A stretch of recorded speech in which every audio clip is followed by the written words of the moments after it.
Welcome to the U.S. Men's Clay Court Championships, where it has been 1,086 days since the last main draw match was played on these courts, and boy, have we missed the tennis. I'm Blair Henley, joined by the one and only Brad Gilbert. Brad, how good is it to be back in Houston? Wow, 1,086 days. I still had the same hairdo, no hair, I still got it. I'm pumped to be back in H-Town. We've got a great field this year. We're going to talk about the draw in just a second, but people might be noticing a difference in our dress tonight. That's because one of us is dressed for the Super Bowl of tennis fashion, the white party here at River Oaks. You're looking good. Are we feeling good tonight? You know that looking good, feeling good, Billy Ray, but I feel like for sure you are going to do a cape thing and you're going to bust a white outfit for tonight. I might have a backup at the hotel, we'll have to see. But first things first, we need to talk about the draw. And coming in, of course, we knew Casper Ruud was our top seed. Unfortunately, had to withdraw with a dental issue, but gosh, so many other things to look at in this draw this year.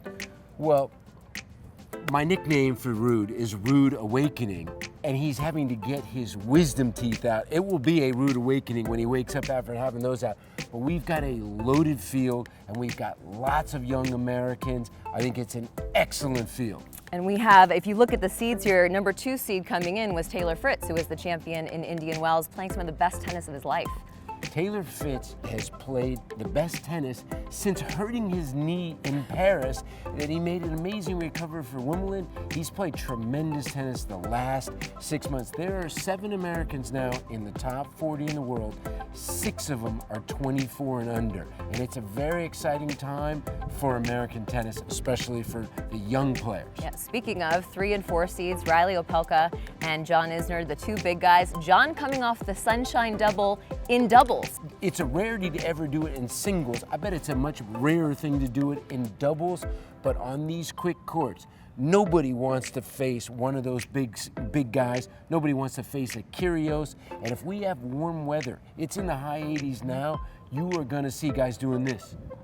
With the neck, a lot of aces could be flying. But we also have some other, Tommy Paul. I'm really excited to see what Jensen Brooksby's gonna do on the clay, and he plays against the lone wolf. That could be an interesting first round match. JJ Wolf, Jensen Brooksby. Yep, speaking about those first round matches, you mentioned Nick Kyrgios. He gets Mackie McDonald first up, but I know you have, we talk about it every year, I feel like, your connection to Mackie.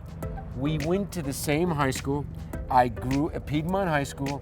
I grew up on this street called Farragut, and he, I was long moved out, and he grew up across the street from me. He's making Piedmont proud. He's a great kid. And after a bad injury on his hamstring that kept him out for a year, he's playing the best tennis of his career, ranked about 51. He's a great guy. That's a tough matchup. It'll be interesting to see how he does against Kyrgios. Also interested looking at these first round matchups, Francis Tiafoe taking on Marcos Giron, another Californian, and then we have Christian Garin, technically the defending champion. Interesting matchups, and you know what? The first transition from hardcourt to clay, the most important match is that first round match. Kind of get through, get your feeling on the clay. Also feel like that's why we get upsets on day 1, day 2.